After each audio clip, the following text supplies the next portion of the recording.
Hello, everybody. Welcome to another episode of Level Up Law, where every Tuesday at noon, South Carolina Legal Services is leveling up your legal knowledge about an area of law that we practice in.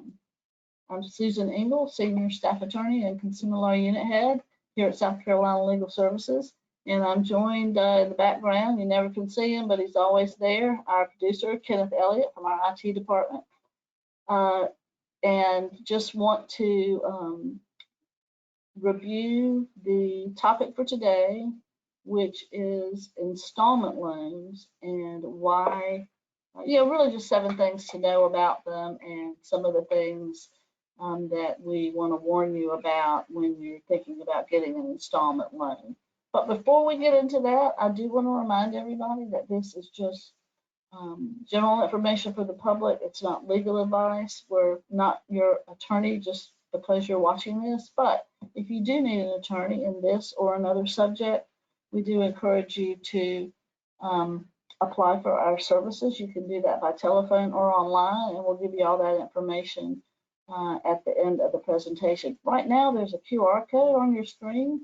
I invite you to scan that code, and it will take you to a document where you can sign up to be on our email list. If you're not already on there, you can get our newsletter as it comes out. And you can also make a donation because we are a nonprofit law firm here at South Carolina Legal Services, and we always appreciate those monetary donations to our efforts. So let's go ahead and get started. And today,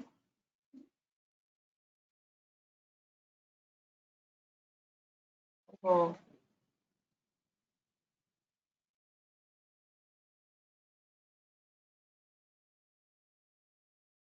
there we go.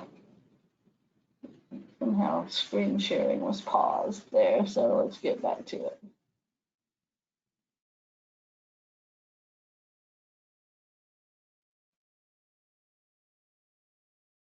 Again.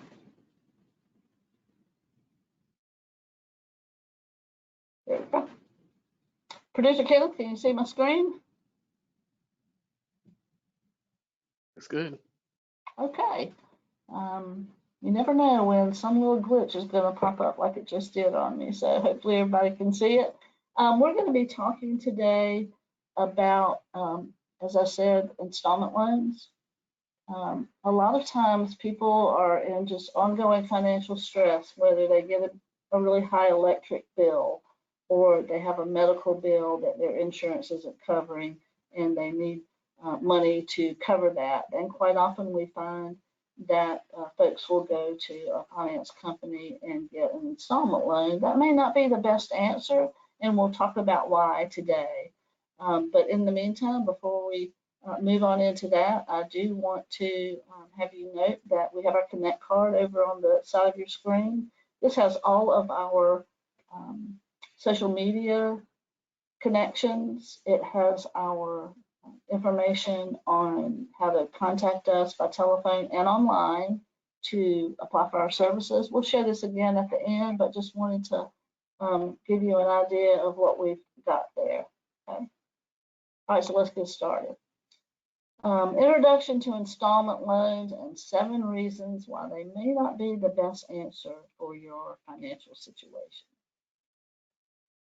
So here's just the basic features of what I'm talking about when I say an installment loan. This is when you borrow a lump sum amount of money and you're repaying it with fixed monthly payments. Okay. Typically what we see is these coming from local finance companies, and they often are requiring household goods that you have as collateral or security for the loan. Okay. That might be TV, it might be a computer, it might be yard equipment, just all kinds of things like that. And so that is collateral that is often, used or offered as collateral for these loans because they do always ask for it. Now, it's important to note that the type of collateral or the type of security interest that you're giving is what we call a non-purchase money security interest. Okay? That means that the money that you're borrowing is not being used to buy those household goods. You already have those. You're just pledging them as collateral. Okay, and that's a big difference later on.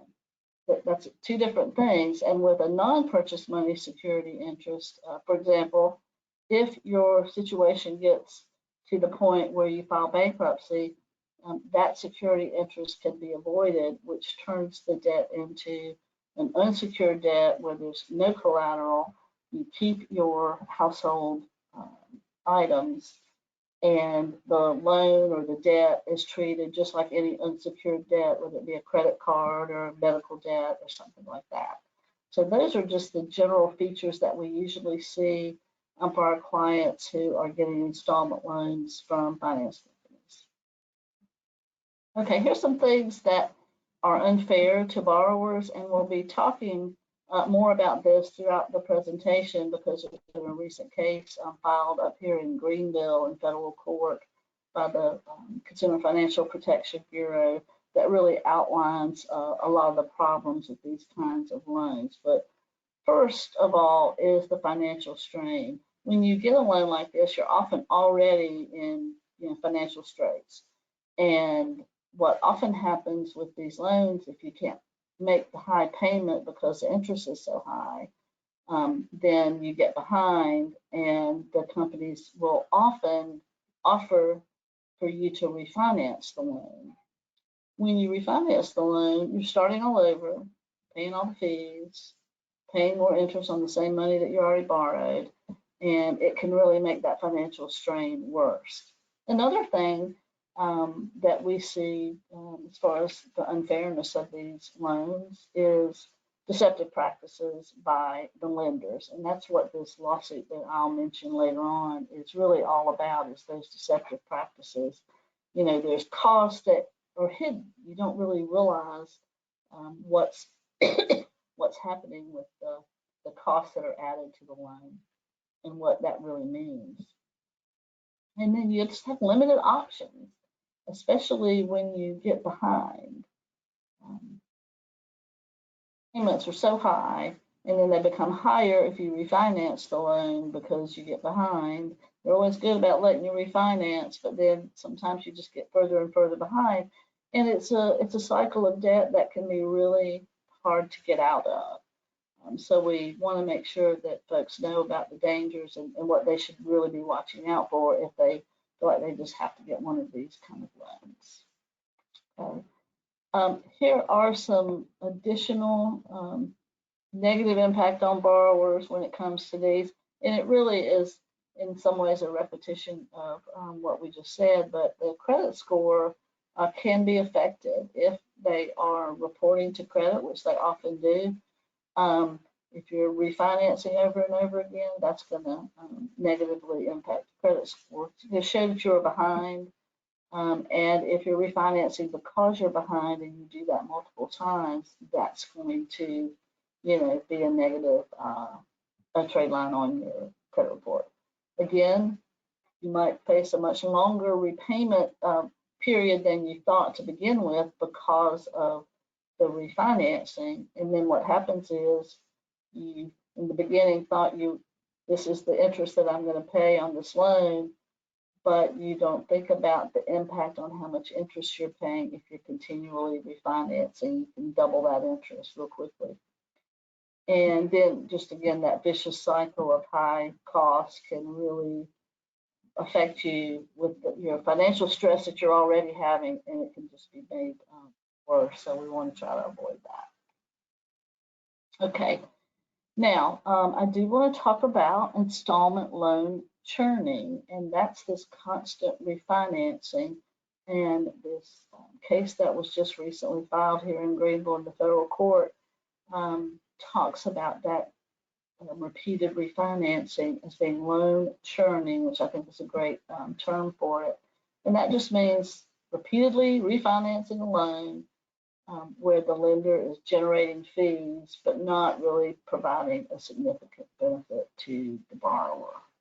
Big benefit to the lender because they're getting all those extra fees, and they're continuing to get payments on a loan so the loan is still performing with payments coming in. But not a lot of benefit to the borrower because you're just in that churning cycle of debt where we don't want you to be. So here's some of the illegal actions that can be involved there. That continuous refinancing.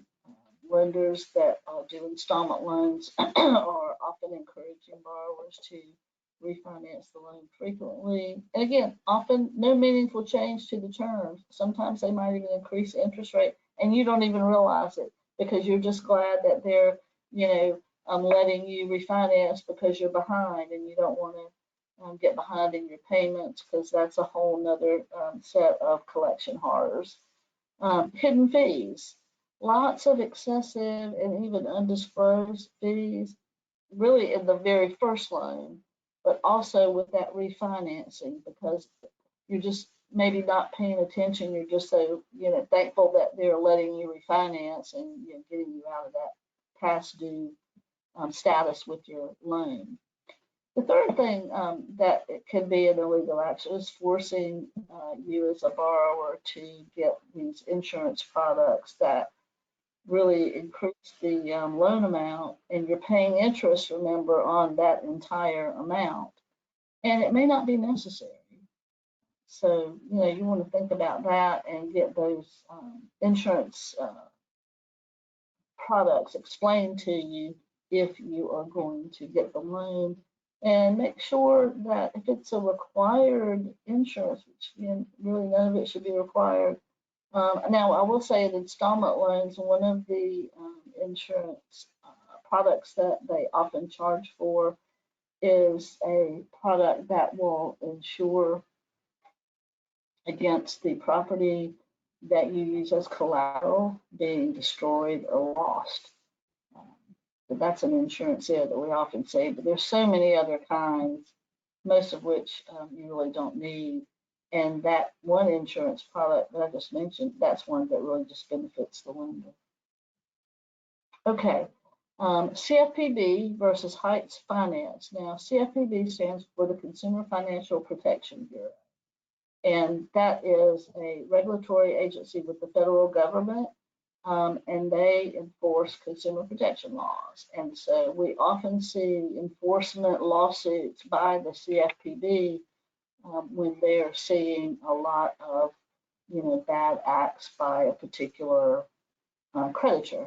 And that was true with Heights Finance, which is a lender that was engaging in this installment loan churning that I was talking about.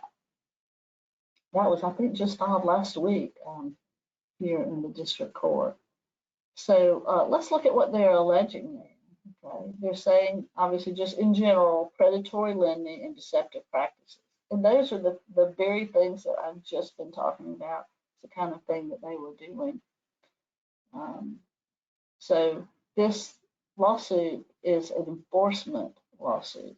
And what the CFPB often does with enforcement lawsuits is they'll charge penalties, fines, and then they'll continue to watch what you're doing. They often settle these cases with the creditor, and part of that settlement is the penalties, fines, and then a continued into the future oversight to make sure that that creditor is not engaging in these deceptive practices anymore and not slipping back into those old ways.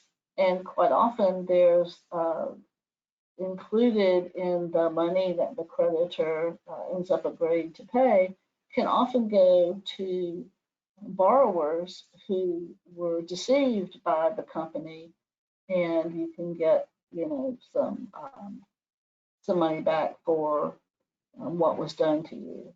And that's different in every case, depending on how bad the acts were, how much money the CFPB agrees for that creditor, such as Heights Finance, to pay. I think a couple of the companies that are owned by this Heights Finance, which is sort of a broader entity that owns finance companies, are some of the ones we see around here. I think Quick Credit, maybe Southern Finance. You can look at the case. you want to do a deep dive there, we'll provide a link to it, and you could read the whole thing. It'll either wake you up about these loans or it'll put you to sleep because it's a long complaint. But a good one, and glad that they're doing it. So how do we prevent this loan churning that happens so often? And again, I love that term loan churning because I never really had a good thing to call it. When you say repeated refinancing, it just doesn't exactly ring exactly right. And loan churning is just hits it right. So regulatory oversight, that's what the CFPB does. And, limiting those fees, limiting how many times a loan can be refinanced. You might think as a borrower that that's a bad thing to not be able to refinance that loan. But really overall, when the constant refinancing is really good for the lender but terrible for the borrower, something needs to change, and we need to sometimes have these regulatory agencies protect us from ourselves when it comes to loans.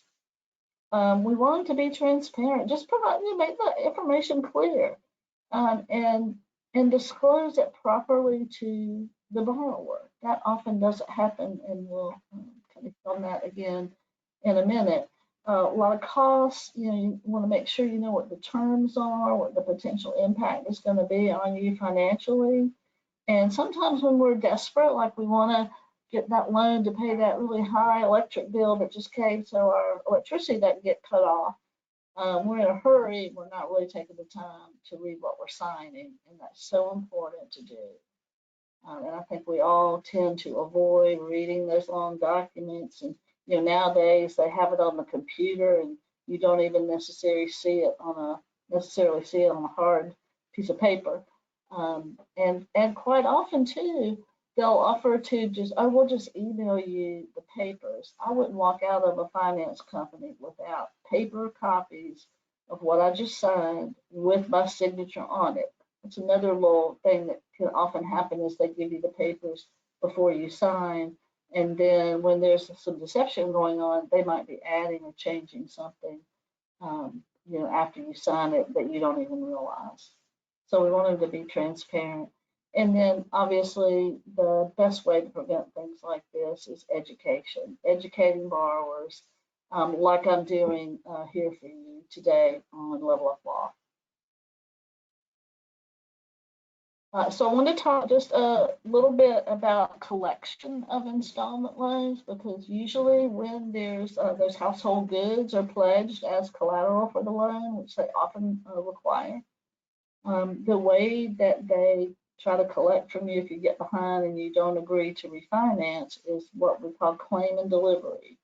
And for finance companies, the amount of loans is almost always within the jurisdiction of our summary courts, or what we often call the magistrate court. The jurisdictional limit there to be able to file a lawsuit is $7,500, so you're usually under that. And so, so what happens in a claim and delivery action? Well, you get past due. They're harassing you for payment, but you just don't have the money and you can't refinance, or you're smart enough to not refinance. And then they file an affidavit saying this, we claim this collateral. We own this now because they haven't paid. This is the way that they do it. And they're seeking an order from the magistrate in summary court, in order that you be ordered to deliver that property to them. Okay. Now, often what they really want is for you to pay your loan, right? For them to be able to continue collecting money from you. It's pretty rare that they want those used household goods that you pledged as collateral, because quite often, and I think they realize this, so that's why they just want the money and not the property. They don't want your computer, and they don't want your TV. They don't want your bicycle. They don't want your yard tools or equipment that you have. That you use in a business or something like that. They just want you to pay. But the claim and delivery action is asking you to provide them that collateral. They're saying, we don't want your money, we want the collateral. And so often when you do have the property, you can just take it to court when you have a hearing and say, I've got all the stuff, here it is. I'm delivering it to you, right? And so the downside of that, though, is often you have pledged as collateral property, that's old, worn out. By the time you get into a situation where you're past due and they're suing you for claim and delivery, you've thrown it away or it doesn't work anymore. And so it's really important to realize that it's okay if it's been thrown away or if it's broken down. You just have to give that information in court to the judge and say, I don't have this anymore. It was broken, so I threw it away. What I do have left of these items, I have brought, and I'm happy to give to the lender. Now, if you don't have the property in a claim and delivery action, they do have the right to ask for a money judgment for the value of the collateral that you don't have anymore.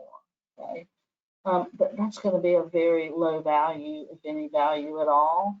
And so all you have to do is provide information about what the value of those items are. It's real easy to do that by, looking at eBay or Craigslist or, Walmart or, any kind of store that sells those type of items and just see what they're going for now. And even though those would be, with the store, those would be like a current, new product. With eBay, Craigslist, those kinds of things, that's going to be, used products. And so that's more accurate as far as the value. So those are some things to think about if you get sued for claim and delivery. What you want to do is, number one, just find a way to get those payments current, but do it without refinancing, okay? Because that's just not, just gets you right back into that cycle of debt. So if you can bring, like your past due 2 payments, bring the 2 payments. If they won't accept it, then that's their problem.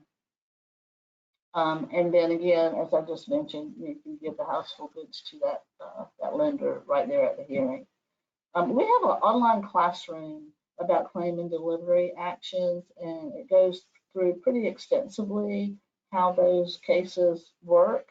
And I've got the link to that here, and we'll put it in the description when we post this video to our YouTube channel. So you can check that out and see if it's a little more deeper dive into the claim and delivery way of collecting these installment loans that are secured by household goods. Now, I told you 7 things. Here's the 7 things that we do want you to remember if you are considering an installment loan.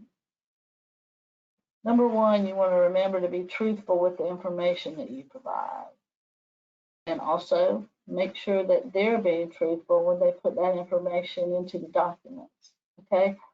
You want to tell the truth about what your income is. Don't,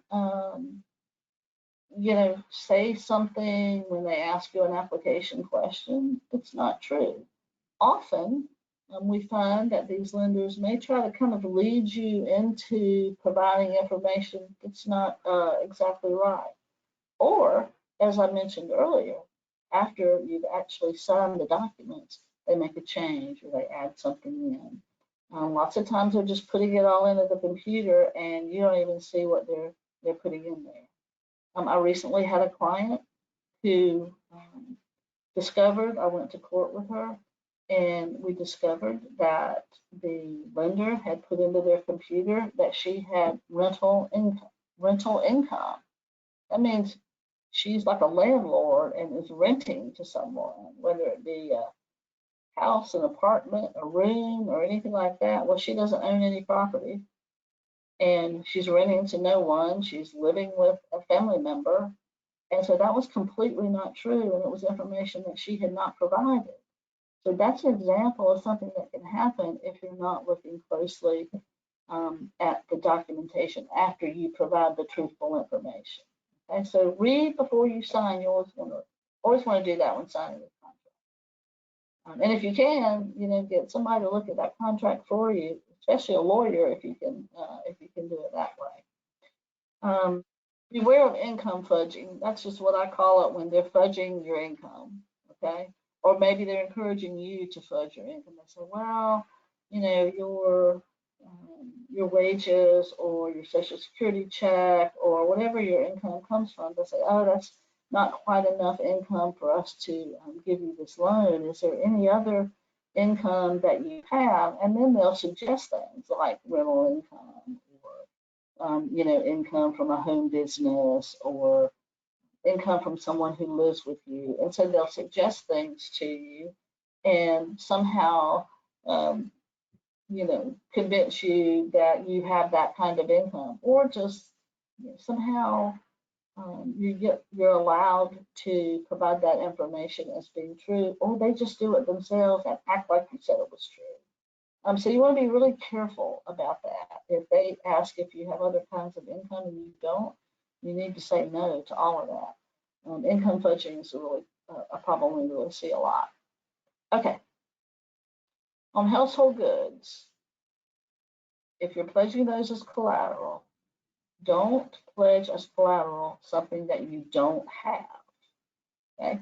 This also happens just like with the income fudging. It's kind of like collateral fudging, I guess. They might encourage you, say, well, do you have another TV? Well, yeah, it's broken, doesn't work, it's out in the garage. Okay, well, what's another TV? We'll put that on another TV. Is it? If it's broken and sitting in the garage, you may get rid of it a month from now. So you want to make sure it's property that you actually have when you offer it as collateral. So next, pay careful attention. So number 4, pay careful attention to the payment information on the disclosure document that they have to give you. And make sure they explain it to you. If they can't explain it to you, I wouldn't sign it.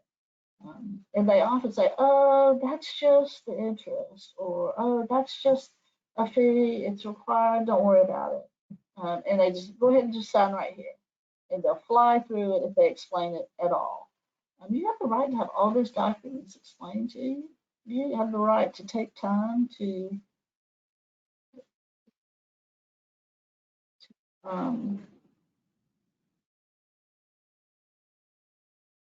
you have the right to take time to read the document that you're signing and see exactly what it is that's happening, exactly what you're being charged. If you're providing collateral, you're supposed to attach a list of that collateral. Often we see lists of collateral that are things that a client will say, I never had that, I never told them I had that. And if you refinance an installment loan, they often will use that same collateral and then they'll have that same list, but they're kind of required to add collateral when they do the refinance. And so you might have a second list of some additional items. Make sure you got those. And if there's items on the original list that you don't have anymore, that's the time you should disclose that. If you're refinancing, they say, okay, here's the list of our property. We just use that same list. You say, well, no, some of these I don't have anymore. So we need to mark those off. If they say, oh, it's okay to just leave them on there. No, it's really not. That kind of stuff can definitely, all of this really can come back to haunt you. All the need to be truthful about everything. I'll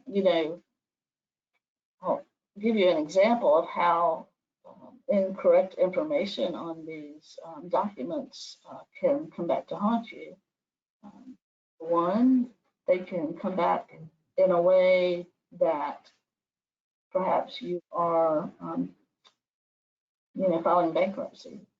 And in bankruptcy, you have to say what all your assets are. Okay? And you have to provide all of your debts and all the debt documents. So if you provide a installment loan documentation and there's a checklist there and it mentions items of property that you don't have, then that can be an issue for you because you are, in signing that refinance, you're saying that you have those items of property. So that's just one way that can come back to haunt you. Another way, also kind of involving bankruptcy and other things, if they put incorrect information about your income on that paperwork, then a bankruptcy trustee might look at that and say, well, you didn't disclose this income that you have when you filed for bankruptcy. You might say, well, that's not income that I have. Well, why did you put it on this document? Why didn't you put it on that document? Then that becomes a whole other thing. So just make sure that if you're going to do this, that all the information on the documents is correct. Okay, number 5, that optional insurance, those insurance items that I was talking about. Look at all the list of things that they're charging you. And the ones that are insurance, anything that's not the loan amount, okay, is a fee or a charge, because the interest comes later as you pay down the loan. Now, sometimes if you're refinancing, they're going to show that you're paying off that previous loan and that you're just getting, some amount of cash. That's sometimes how they reel you in. Oh, well, you get your $200 if you just refinance. Maybe you're not even behind, but you've paid it down enough that they can refinance your loan up to the original amount, and then you get some cash. That's just getting you back into that cycle of debt.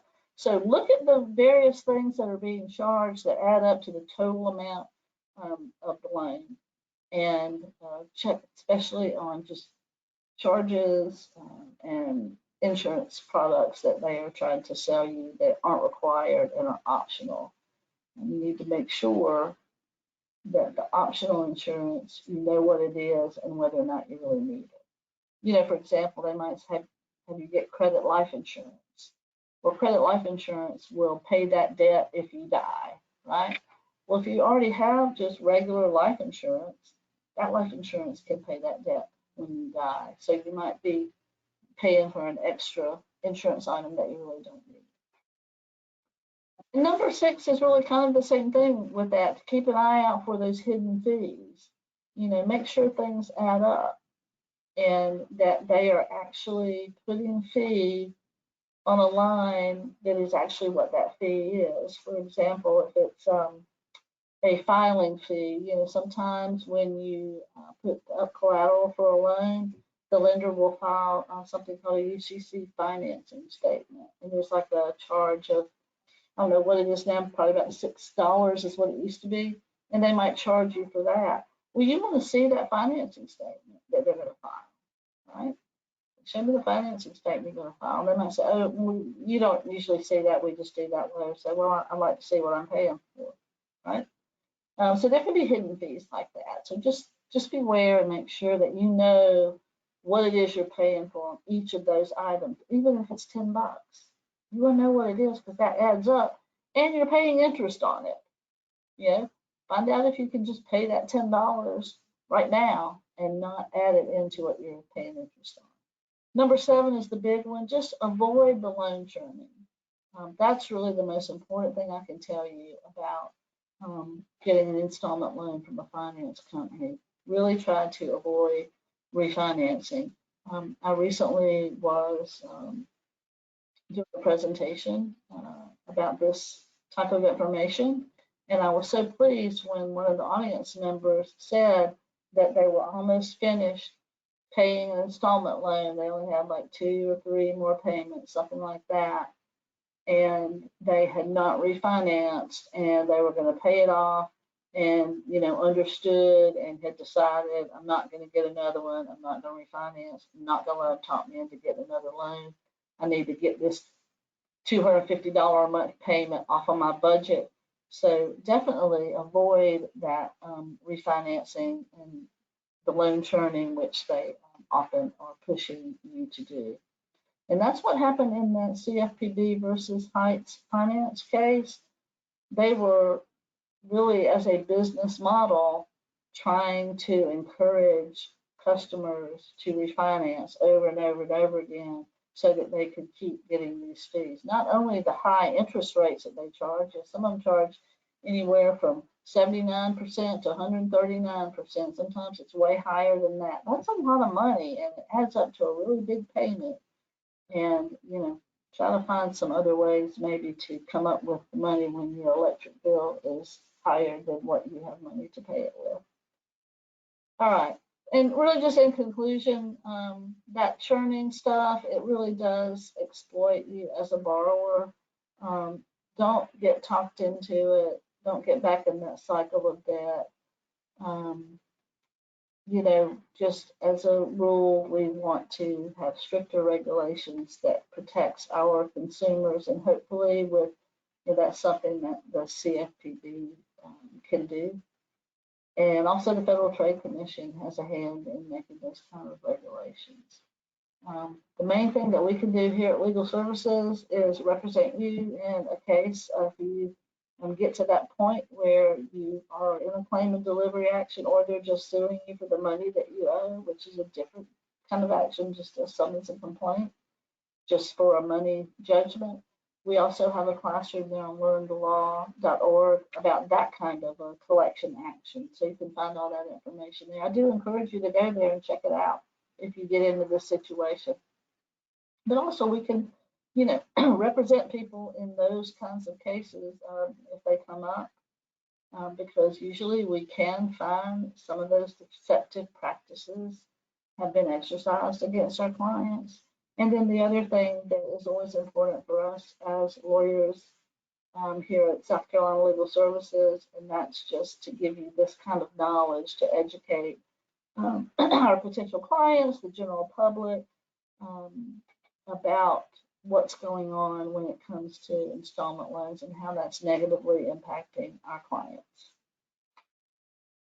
So that is all I have for you today on installment loans.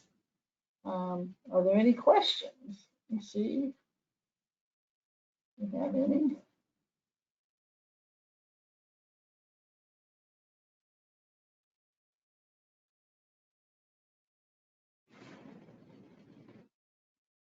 I don't see any questions.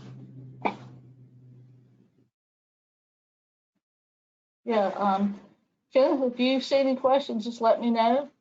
Hopefully I answered it all without you having to ask.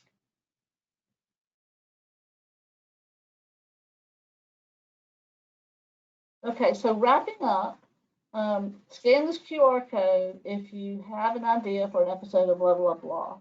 If you have something that you've encountered, you can't find information about it on our website, on our YouTube channel, all the places that we have information, let us know what it is. We'll see if we can get an episode churned out for you.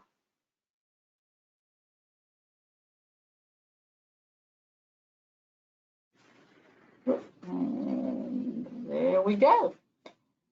This is a final view of our Connect card. I do invite you to check out all of our social media.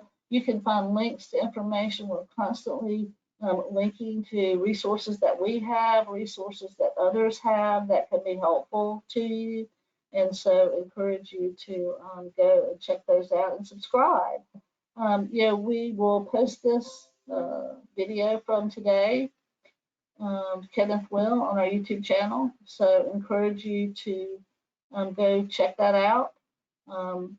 Check out the link to our online classrooms, and you can check out all the other videos that we have there. But also you can subscribe, and that way, if you sign up for the alert, with the little bell icon, you'll get an alert every time we upload a video. And if you scan the QR code and signed up for our email, then we send out emails on our MailChimp to promote these episodes of Level Up Law, so you can join us live, which we love. But you can also join us on the replay, which many of you may be doing as you're looking at this right now. Let me just highlight a couple of things on the Connect card. The first one is you can call us on the telephone to apply for our services, but you can also apply online. So if you can't call our intake office, which is open Monday through Thursday from 9 o'clock to 6 o'clock, if you can't do it during those hours, you can always go online and do your intake there. And that's a really neat item there that we have. We appreciate that our intake office got that put together several years ago, and it's been a real help for folks that are working Monday through Thursday from 9 to 6. The other thing I wanted to highlight for you is that we are now on TikTok. And one of the things that we do on TikTok is learn the law in 60 seconds. So there's some great information there, just little tidbits that it only takes us 60 seconds to tell you about. So be sure and go and follow us on all of our social media. I think you'll get a lot of good information out of it, and we sure appreciate you joining us there. All right, I think that's all we have. Next week will be Labor Day, and so we usually don't have an episode of Level Up Law on the Tuesday after a Monday when our office is closed. So definitely go check us out for the following Tuesday, and we'll have another episode of Level Up Law, and hoping that you'll join us. For today, that's all we have for you, concluding the webinar with my thanks, special thanks as always to producer Kenneth Elliott. Thanks for joining us, everybody, and thanks to you, our audience, for coming today, either live or on the replay. Take care, everybody.